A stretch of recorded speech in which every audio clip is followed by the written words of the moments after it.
नमस्कार मित्रांनो. तर आपण काल कच्छमधून स्वर्गाच्या रस्त्यावरून निघालो ते केदारनाथकडे आणि केदारनाथची वाट आपली सांचोरवरून जात होती. सांचोर म्हणून गाव आहे राजस्थानमध्ये, गुजरातमधून एंट्री केल्यावर पहिलं गाव आहे किंवा तालुक्याचं ठिकाण. आणि तिथं आपला इंदापूरचा किंवा इंदापूरला होता असा एक आपला मित्र आहे महादेव चौधरी म्हणून, त्याचं हे दुकान आहे आणि त्याच्यापाशी आम्ही रात्री मुक्काम केला आणि त्याने आमची बारदास्त केली चांगली.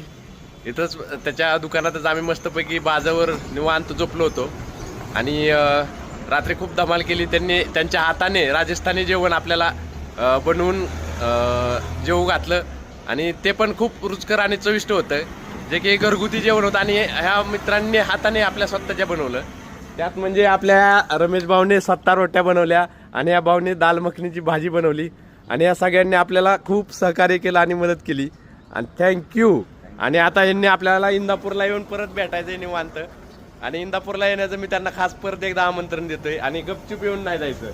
काय म्हणणार माझे पक्का परत नक्की येणार.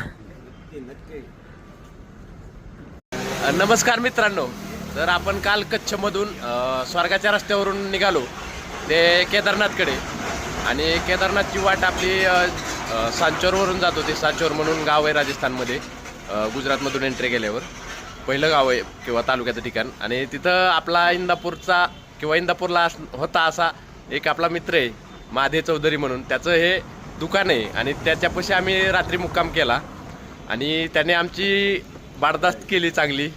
इथंच त्याच्या दुकानातच आम्ही मस्तपैकी बाजावर निवांत झोपलो होतो आणि रात्री खूप धमाल केली. त्यांनी त्यांच्या हाताने राजस्थानी जेवण आपल्याला बनवून जेवू घातलं आणि ते पण खूप रुचकर आणि चविष्ट होतं, जे की घरगुती जेवण होतं. आणि ह्या मित्रांनी हाताने आपल्या स्वतःच्या बनवलं.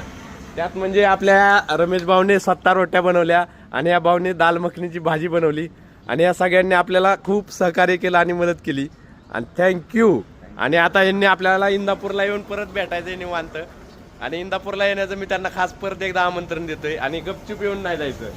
काय म्हणणार माझे पक्का परत नक्की येणार.